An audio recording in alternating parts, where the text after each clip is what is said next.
नमस्कार. मी कोल्हापूरहून डॉक्टर वासुदेव देशिंकर. आज शनिवार आणि एक नवीन विषय घेऊन तुमच्यासमोर आलो आहे. आपण बघतो आहोत भारतातील प्राचीन विज्ञान एक अजूबा हा असा विषय आहे. त्यातले बरेचसे विज्ञान आपण बघता बघता मी आता खगोलशास्त्राकडे आलो आहे. तेव्हा आजचा विषय आहे भारतातील प्राचीन खगोलशास्त्र एक अजूबा. मित्रांनो, भारत हा अतिप्राचीन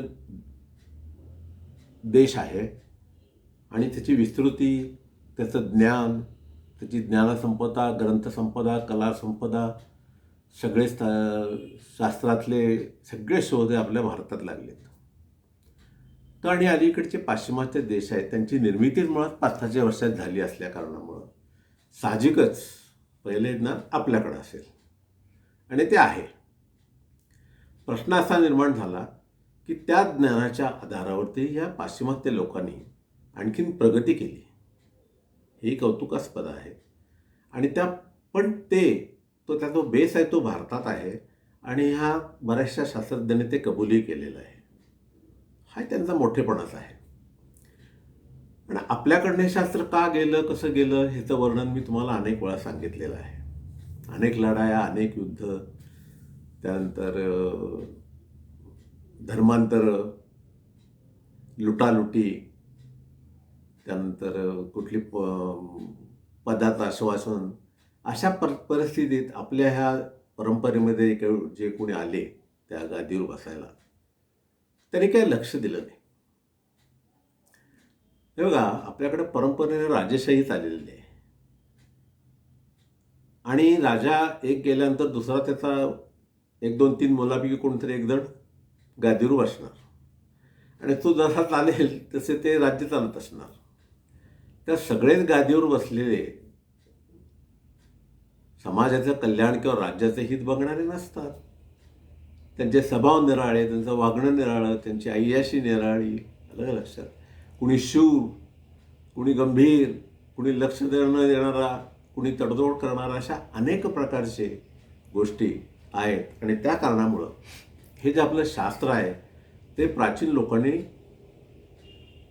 लुटून नेलेलं आहे आणि ते प्राचीन लोकांनी लुटून नेलं असल्या कारणामुळं ते आपल्याकडं मिळत नाही. आणि जे काही थोडंफार मिळाले त्याच्यावरती आपण त्याच्या खूप डेव्हलपमेंट पण केलेले आहे आणि त्या डेव्हलपमेंट केलेल्या आहेत त्या इतक्या चांगल्या पद्धतीनं आता करतायत. लोक शोध घेत आहेत, संस्था झालेल्या आहेत, पुस्तकं मिळतात. परंतु काही ग्रंथ अजूनही आपल्याकडं नाहीत, पण ते प्राचीन असलेले ग्रंथ परदेशामधल्या लायब्ररीमध्ये आहेत, पण ते आपल्याकडं उपलब्ध नाही आहे. हा त्यातला विषय आहे. तेव्हा ह्या विषयाची थोडीशी प्रस्तावना मी आत्ता केली आणि मला असं लक्षात आलं की बऱ्याचशा वेळेला ह्या आपल्या भारताच्या गोष्टीमध्ये मी 2-4 गोष्टी सांगितल्या की काय काय झालं, आपलं दुर्लक्ष कुठं झालं मधल्या काळामध्ये. एक म्हणजे अशिक्षितता, बरोबर आहे, स्वच्छता, अतिमोठी लोकसंख्या, अशा अनेक प्रॉब्लेममुळं ह्याच्याकडं कोणी लक्ष दिलेलं नाही, त्याचं संवर्धन कोणी केलं नाही आणि आत्तापर्यंत हे चालूच आहे. ह्याच्यामध्ये काही खंड नाही आहे. त्या कारणामुळे पण आता परिस्थिती बदलली. भारत मोठा जगाची शक्ती बनतोय. आपणही निरनिराळे शोध लावले जे बाहेर लागले नाही. जे परदेशातल्या लोकांचे उपग्रह आम्ही सोडायला लागलो. इथंपर्यंत आम्ही येऊन टेकलो.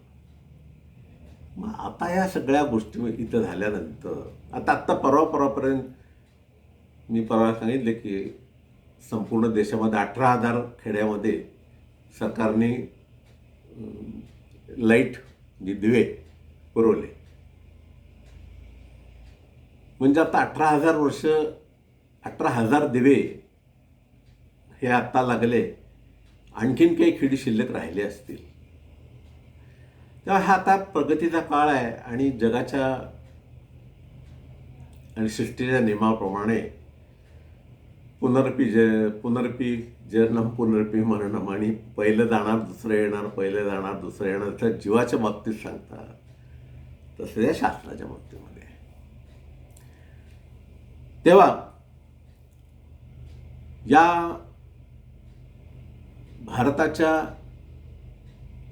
प्राचीन खगोलशास्त्रामध्ये परवाच म्हणजे 1916 उज्जैनीमध्ये एक सिंहस्थ मेळावा भरला होता. आणि या सिंहस्थ मेळाव्याला, आता उज्जैन हे गाव तसं काय छोटं आहे, मध्य प्रदेशमध्ये आहे, आणि त्या गावामध्ये 2 ते 3 कोट लोक आंघोळ करायला आले होते. आता आंघोळ का करायला आले होते की आपली एक श्रद्धा, दुसरी अंधश्रद्धा, दुसरं जागेचं पावित्र्य अलग लक्षात, आणि अशा सगळ्या गोष्टी तिथं, आणि देवाचं स्नान, शास्त्राने सांगितलेलं आहे माहिती, तर अशा गोष्टी ते लोक येतात. आणि त्यात काही चुकीचं नाही, कुणीतरी सांगितलेलं असते, श्रद्धा असते. आणि मुख्य म्हणजे ते आंघोळ केली की पाप सगळं जात आहे म्हणे, पाप धुवून जात आहे आंघोळ केली की, आणि वर आल्यानंतर परत आपण पाप करायला परत मोकळे की पुन्हा सिंहस्थ आले की पुन्हा जायचं की पुन्हा धुवून काढायचं. तेव्हा अशा गोष्टी आहेत. तेव्हा हे त्या उज्जैनी गावाचा उल्लेख करता करता मी आत्ता सांगेल, मी तिथं इतके लोक सगळे गेले, 2-3 कोट लोक, पण कुणीही तिथली जी वेधशाळा आहे ती पाहिली का असं विचारलं तर बहुतेकांचं उत्तर नाही आहे. इतक्या लोकांच्या मध्ये पाहिली असेल काही लोकांनी. तिथे एक वेधशाळा बांधलेली आहे. By the grace of God I have visited. मध्य प्रदेशचा टूर होतो त्यावेळी मी ती वेधशाळा बघितलेली आहे, जाऊन आलेलो आहे. अजुबा आहे तो, तुम्ही सगळ्यांनी बघायलाच पाहिजे. तर ती वेधशाळा तिथं बांधलेली आहे. तर ती वेधशाळा कोणी बांधली तर सवाई मानसिंग द्वितीय यांनी ती वेधशाळा बांधली. त्याने एकूण 5 वेधशाळा बांधल्या. पहिली दिल्लीत, मथुरा, जयपूर, आग्रा अशा ठिकाणी वगैरे त्यांनी बांधले. पण जयपूर आणि ही जी उज्जैनीची आहे त्या आधी उत्तम स्थितीमध्ये आहेत आणि त्या चांगल्या पद्धतीने चालू आहेत.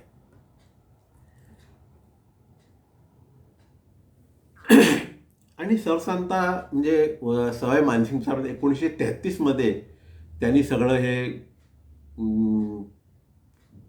ज्या काय बांधकामाचं केलं, त्यानंतर माझ्या कल्पनेप्रमाणे त्याचा थोडासा पुढं नंतर जीर्णोद्धार पण झाला आहे, त्याची डागडुजी पण झालेली आहे, आणि म्हणून ते चांगल्या स्थितीमध्ये आहे. स्वच्छता आहे, सगळी गोष्ट आहे. तर अजमेरचा राजा सवाई मानसिंग याचा गुरु कोण होता तर याचा गुरु होता जगन्नाथ पंडित. तर जगन्नाथ पंडित अर्थात त्या काळामध्ये ब्राह्मण लोकांनी ज्ञानार्जन करायचं आणि क्षत्रिय लोकांनी रक्षण करायचं ही चाल असायचीच. तर या जगन्नाथ पंडिताला देखील लोक सम्राटच म्हणत. तो सम्राट नव्हता, राजा नव्हता, परंतु त्याचं ज्ञान बघून या मानसिंगानंच त्याला सम्राट म्हणायला सुरुवात केली. तर त्याने तो माळव देशाचा सुभेदार होता अक्षरशः. नंतर तो पुढे राजा झाला. म्हणजे जरी मगाशी मी म्हटलं तो राजा नव्हता, पण तो राजा पुढे झाला. आणि त्याने या जगन्नाथाने सिद्धांत कौस्तुभ या ग्रंथाचं लिखाण केलेलं आहे. सिद्धांत कौस्तुभ. आणि या सिद्धांत कौस्तुभाच्या उल्लीड इच्छा या भूमितीच्या, आता त्यावेळेचा तो शब्द आहे, भूमितीचं जे काय आपल्या शास्त्र आहे त्याचं त्या काळी अरबी आणि संस्कृत भाषेत आणि पारसी भाषेत रूपांतर केलेलं आहे. किती हुशार आणि विद्वान असेल बघा. म्हणजे हे ज्ञान का रूपांतरित केलं की नुसतं आपल्याकडे राहून नाही, जाऊ दे की परदेशात काय फरक पडतं. पूर्वी केलं असतं ते लुटलं गेलं असतं, आता आहे म्हणून त्यांनी ते केलं व्यवस्थित आणि त्याचा उल्लेख करणं गरजेचं आहे.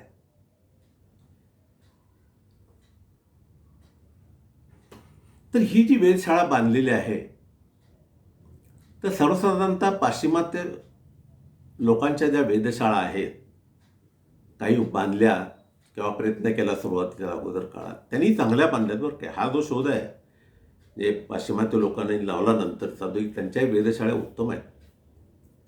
परंतु या राजा जसवंत सिंग द्वितीय यांनी बांधलेल्या आहेत त्या सगळ्या शाळा दगड, माती आणि विटांच्याच आहेत. त्याचं काय कारण असावं?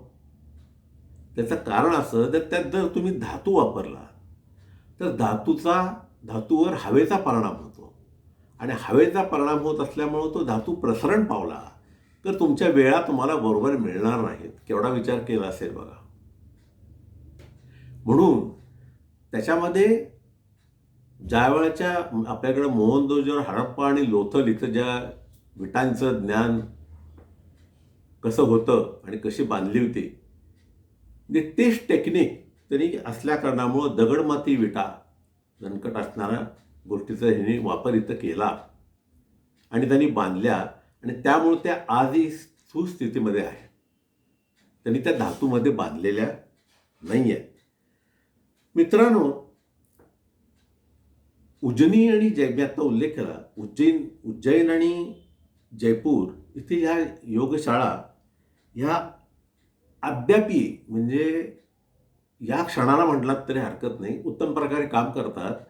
आणि त्याचं टायमिंग जर पश्चिमेतल्या लोकांच्या वेधशाळेवर जोडायचं झालं तर फ्रॅक्शनमध्ये फरक आहे. म्हणजे 1 सेकंद असेल तर अर्धा सेकंदाचा फरक आहे. You see the accuracy of the construction and knowledge. तर हा अजुबा आहे. त्यामुळं ह्या वेधशाळा बघायला जाणं किंवा आपण जातो म्हणतो ते जाणं हे अत्यंत आवश्यक गरजेची गोष्ट आहे. म्हणून नेहमी सांगत असतो की तुम्ही दोन्ही करा, देवधर्म करा, टुरिझम करा आणि हे सगळं बघा. हे बघितल्याशिवाय पुढं आपल्याला आणि आपण हे ज्ञान आपल्या समाजातल्या लोकांना जिथं कोणाला बोलायची संधी मिळते त्यांना घरामध्ये हे सांगितलं पाहिजे. आज आपण आता मॉडर्न ह्याच्यामध्ये बसलेलो आहोत, विज्ञानामध्ये टी व्हीवरती चॅनल्स आहेत या संदर्भातल्या माहितीची, आलं लक्षात. परंतु माझा असा अजूनही की पहिलं नंबर जर करायला द्यायचं तर वाचन पाहिजे. वाचनानं जे लक्षात राहतंय ते कशानं लक्षात राहत नाही. दुसरं स्थान वाचन झालेलं लिखाणाचं पाहिजे, कारण वाचन झाल्याशिवाय लिखाण होत नाही. आणि तिसरं मग हे दोन्ही जमत नसेल तर श्रवण पाहिजे, ऐकलं पाहिजे. म्हणून पाहण्यानं आपण जेव्हा पाहत असतो त्यावेळेला आपल्या डोक्यामध्ये अनेक विचार असतात, कॉन्सन्ट्रेशन होत नसतं आणि आपल्याला जे खरोखरच पाहिजे आहे, मिळवायचं आहे ते मिळत नाही आणि ते नंतर आपण विसरून जातो. ते एक सिनेमा म्हणून बघितल्यासारखं होतं, ते उपयोग नाही. अभ्यास म्हणून ते बघितलं पाहिजे. एक छोटीशी आपलं जीवन आहे, त्या जीवनात आपण काय गणपती सारखे 64 विद्यांची कला काय आपल्याला येणं शक्य नाही. एक 2-5 कला जरी आल्या, मी म्हणतोय तेव्हा लिहिण्या, वाचण्याच्या, बोलण्याच्या, तरी पुष्कळ आहे. त्यात वाद्य आहे, संगीत आहे, अनेक गोष्टी कलेमध्ये आहेत. एवढं जरी आपण केलं तरी आपल्याला हे ज्ञान पुढच्या पिढीला देता येते. आणि जर आपण त्या लोकांनी जर पुढच्या पिढीसाठी ठेवलं नसतं तर आपल्याला आज काय बघायला मिळालं असतं का? नाही मिळालं असतं. म्हणून आपण हा प्रयत्न करायचा. तेव्हा जयसिंगच्या आधी परदेशामध्ये क्रूरकर्मा चंगेझखान, आता चंगेझखान खरोखरच क्रूरकर्मा होता म्हणूनच त्याला ते विशेषण लागलेलं आहे. त्याचा नातू हलाकू खान यांनी वेधशाळा बांधली होती आणि चांगली बांधली वेधशाळा, म्हणजे त्याचं कौतुक करायला पाहिजे. आणि ती केव्हा बांधली? 1561 मध्ये बांधली. बघा, म्हणजे मी तुम्हाला म्हटलं की हा काळ त्यांचा आहे, कुठल्याही पाश्चिमात्यांचा, हा 500-600 वर्षापूर्वीचा खालचाच आहे. त्यामुळं त्यांना ऐकतं ज्ञान मिळालं, त्यांना ते करण्याची संधी मिळाली, जास्त डेव्हलपमेंट केलं ते. सॉरी. आणि म्हणून ती वेधशाळा ही चांगली गणली जाते. आणि त्यांनी आपल्या ह्या सगळ्या ग्रंथाचा आधार घेतलेला आहे. आपल्याकडे लगद ऋषी नावाचे एक ऋषी होते आणि त्यांनी त्या लगद ऋषीने वेदांत ज्योतिष नावाचा ग्रंथ लिहिला. आता तुम्ही ज्योतिष म्हटल्यानंतर ह्याच्यामध्ये ज्योतिष येते का? तर नाही. पण ज्योतिष ज्याचा अर्थ ग्रहांच्या स्थिती, ग्रहांचा लय, ग्रहांची स्थानं, याला त्या नक्षत्र, ही सगळी ज्योतिषामध्ये येतात. त्याला पंचांग ज्योतिष म्हणतात आजकाल. आणि फलज्योतिष म्हणजे काय? तुमचं बरं होणार का वाईट होणार ह्या स्थितीवरनं सांगण्याचा शोध जेव्हा भृगुसंहितेत लागला, म्हणजे त्या शास्त्राप्रमाणे, आणि मग त्याचा आता तो तुम्हाला माहिती आहे व्यवसाय झालेला आहे. ते देखील इतकं शास्त्र किचकट आहे ज्योतिषशास्त्र. म्हणजे हे ज्योतिषशास्त्र मांडलेलं आहे त्या काळी, त्याच्यामध्ये वार दिवस तक्ता काही बदल होत नाही. सूर्यास्त सूर्योदय अमुक तमुक सगळं ठराविक ठिकाणी चालू आहे. ग्रहण, पुढची ग्रहणं 100 वर्षापूर्वीची काढून ठेवलेली आहेत. सूर्योदय सूर्यास्त काढून ठेवलेले आहेत. गणितात असंच आहे, एक सापडले की सगळं सापडतं. भारताने शून्याचं ज्ञान दिलं, बरोबर आहे, सगळं सापडलेलं आहे आपल्याला.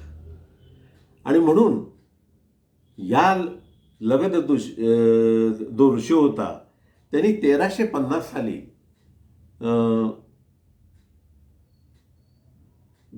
एक ग्रंथ त्याला मिळाला आणि त्यात त्यांनी सांगितले की 30 महिन्याचा एक दिवस असतो. 30 महिन्याचा एक दिवस असतो हे त्यांनी हुडकून काढलं, जगाला सांगितलं. आता तुम्हाला माहिती आहे की एक महिन्यामध्ये 30 दिवस असतात आणि फेब्रुवारी महिन्यामध्ये गडबड असते एका दिवसाची केव्हा तरी. ते 2 वर्षातनं 3 वर्षातनं, त्यावेळेला मग ते कुणाचे वाढदिवस चुकतात, कुणाचे जन्मदिवस चुकतात. पण ते कशाशी ॲडजस्टमेंट केली? ती जागतिक वेळेशी ॲडजस्टमेंट केलेली आहे, त्यामुळं आहे. पण ॲक्च्युली जी पंचांगाप्रमाणे जे दिवस काढलेले आहेत, तिथीप्रमाणे, कालाप्रमाणे, तर ते 30 दिवसाचा महिना असा शोध त्यांनी लावला. परंतु शोधला नाही, त्यांनी समोर आणला. पण त्यात त्यांनी स्वतः क्रेडिट कधी घेतलं नाही आणि सांगितलं नाही की मी हा शोध लावलेला आहे किंवा मी हे तुमच्यासमोर आणते म्हणून. विनम्रता होती. आणि आम्ही काय जरा केले की जगाला सांगायला, करायच्या आताच सांगायला लागतो. मोठ्या माणसांच्या विनम्रता हाच गुण असतो, म्हणून ते मोठे झालेले असतात. विद्येने विनम्रता शोभिते. विद्याच्या असेल, विद्या असेल ते विनम्रता पाहिजे. हे सगळ्या ऋषींच्याकडे विनम्रता होती. तर तेव्हा आपण या लगद ऋषींच्याकडं आलेलो आहे आणि त्यांनी हा सर्वसाधारणतः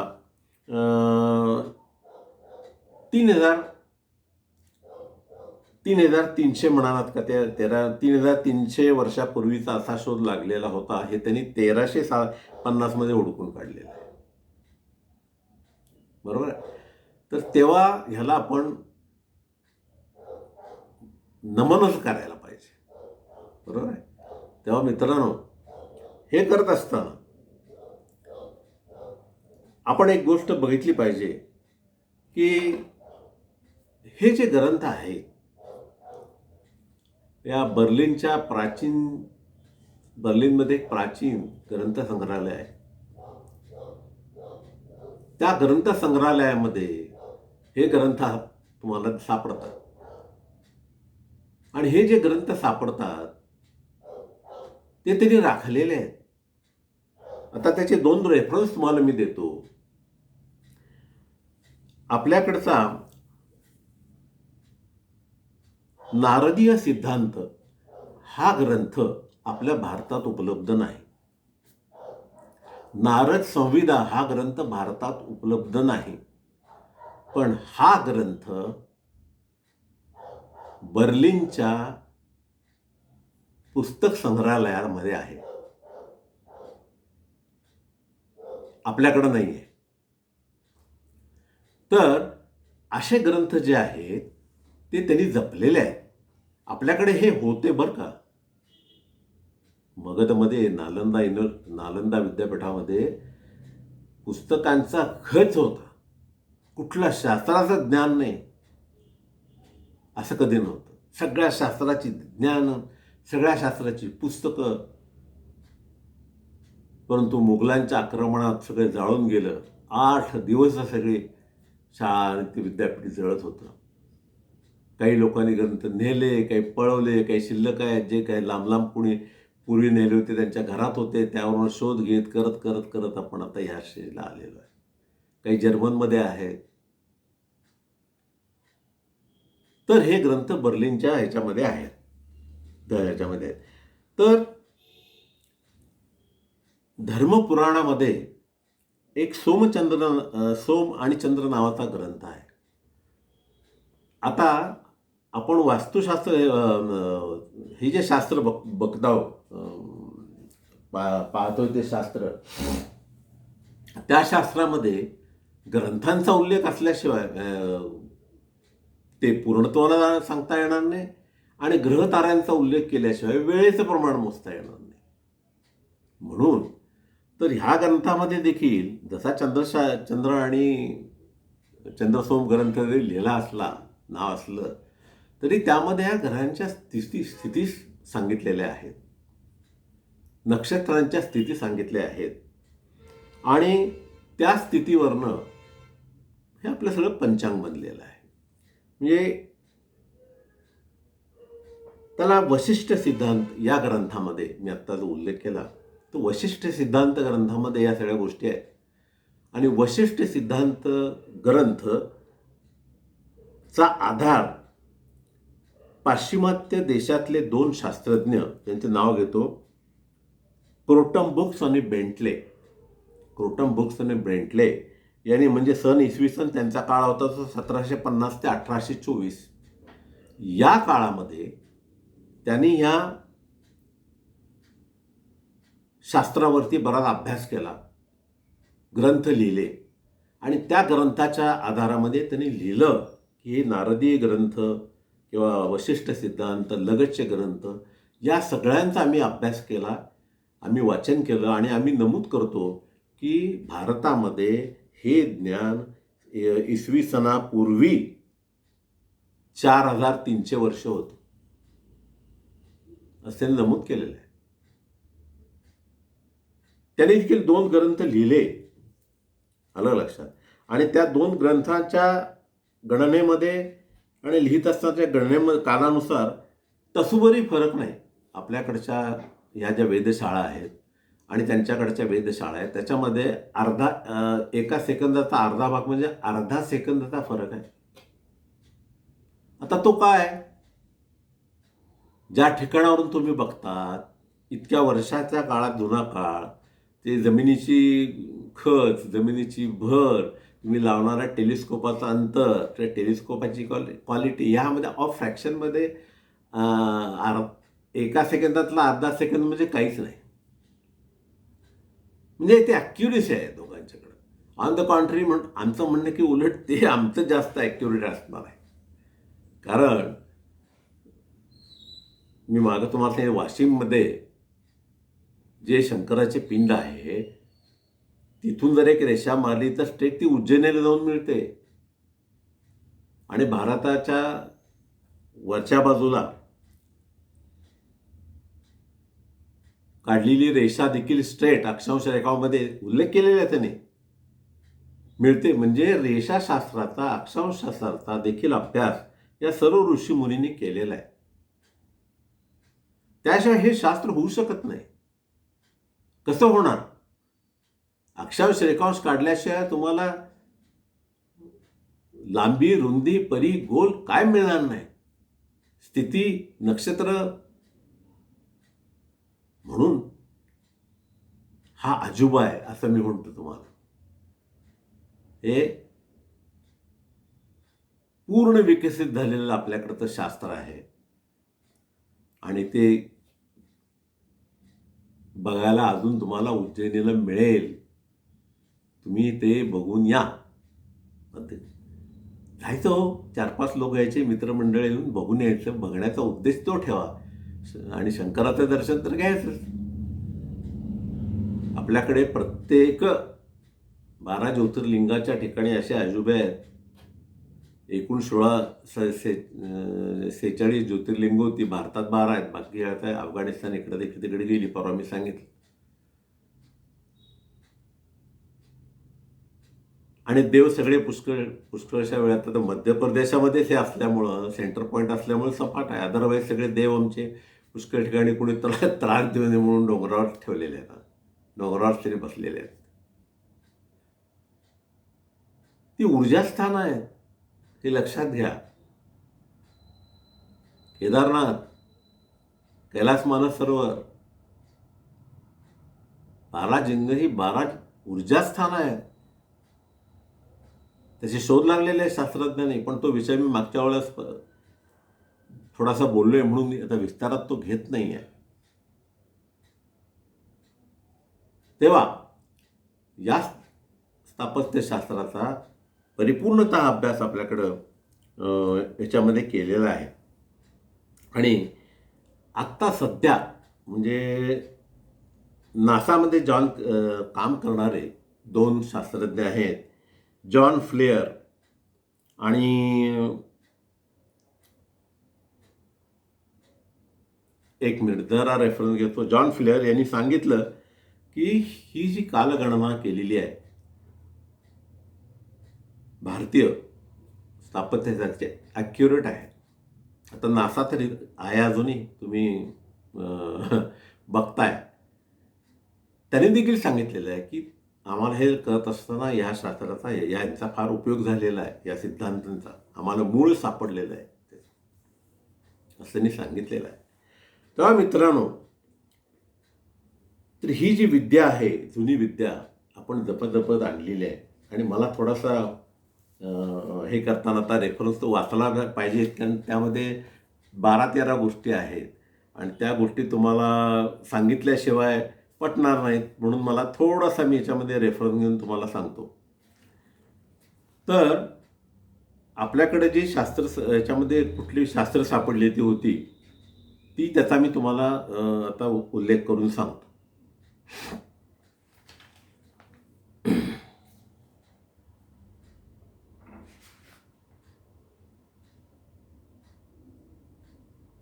हां, तर उज्जैनीच्या ह्या सगळ्या वेधशाळेमध्ये यंत्र बसवलेली आणि एका याच्यामध्ये म्हणजे शास्त्रामध्ये तुम्हाला खालची जर एखादी गोष्ट फिरायला पाहिजे असेल वीज उत्पत्तीसाठी, तर वरनं पाणी टाकल्याशिवाय खालची गोष्ट फिरत नसेल. तुम्हाला माग मी सांगितलं. तर त्याचे उल्लेख देखील या सगळ्या ग्रंथामध्ये मिळतात. आणि ते मिळत असल्या कारणामुळं म्हणजे त्यावेळेला आता रामायण भारतकाली हे होते की नाही, लाईट होते की नाही वगैरे, और रावणाचं विमान होतं ते प्रभू रामचंद्र घेऊन आले. रावणाच्या रसायनशाळा होत्या, बरोबर आहे. तर तो दशानन होता. 10 ठिकाणी राज्य होतं म्हणून त्याला दशानन म्हणत. हे मी तुम्हाला सांगितलेलंच आहे. तर ह्या सगळ्या शास्त्रांचा जर अवलोकन केला तर या शास्त्रज्ञांनी एक आपल्या भगवान श्रीकृष्णाच्या निधनाची तारीख काढलेली आहे. तेवढा रेफरन्स मी तुम्हाला बघून सांगायला पाहिजे. आणि आत्ता मी सांगत होतो की नासामधला तो एक रेफरन्स घेतो. फ्लेअर बेली आणि वर्तमान काळामध्ये नासामध्ये काम करणारे प्रोफेसर NS राजाराम यांनी प्रतिपादन केले की 4-5 इसवी सन 4-5 हजार वर्षापूर्वी हिंदू खगोलशास्त्राने तयार केलेले तक्ते हे ग्रहशास्त्राच्या पाहणीवर आधारलेले होते. हे आत्ता नासाने सांगितले. आता आणि काय पाहिजे तुम्हाला? होते ना. आता ह्याचं बघूया. ज्या वेळेला भगवान श्रीकृष्णाचा मृत्यू झाला, तर त्यावेळेला आता मृत्यू तर झालेलाच होता, कारण तो वनात गेला आणि त्याच्याबरोबर उद्धव होता. त्याला देखील त्यांनी परत पाठवलं, कारण श्रीकृष्ण म्हणाले की मला एकांतात जायचं आहे निजधामाला. त्यालाही परत पाठवलं. उद्धवावरती खूप प्रेम होतं. उद्धव गीता म्हणून एक प्रसिद्ध गीता देखील आहे. अर्जुनाची प्रेम असणारी उद्धव, अर्जुन हे अत्यंत प्रेम त्याचा मित्र पेंद्या, ह्याच्यावरती अपरंपार प्रेम केले श्रीकृष्णाने. तर तो ज्या दिवशी वारला त्या दिवशीची नक्षत्र काढलं आणि त्या नक्षत्रामध्ये त्यावरनं वेळ काढली. तर त्यावेळची स्थिती काढली, म्हणजे ग्रह तारे कसे होते. आता आपण पंचांग ज्योतिष बघतो त्यावेळेला अष्टमांश कुंडली, नवमांश कुंडली म्हणजे जन्मकुंडली, लग्न कुंडली. त्यानंतर पुढं आता भविष्य सांगताना चलत कुंडली, चलत ग्रहस्थिती, अष्टमांश कुंडली, नवमांश कुंडली, या सगळ्या बघायला लागतात. मग ज्योतिष सांगायला लागतं. तर त्यांनी पंचांग ज्योतिष म्हणले त्यावेळेला, म्हणजे ग्रहांची स्थिती काय होती. तर ती ग्रहांची स्थिती काढली आणि त्यावेळेला नक्षत्र काय होतं. तर त्याने ग्रह कुठले कुठले बघितले. शनी, गुरु, मंगळ, बुध, सूर्य, चंद्र आणि त्यावेळेस ते रेवती नक्षत्र होतं. आणि मृत्यूच्या वेळेला त्याची तिथी काढली. तिथीवरनं तो दिवस येतो 18 फेब्रुवारी इसवी सनापूर्वी 3102.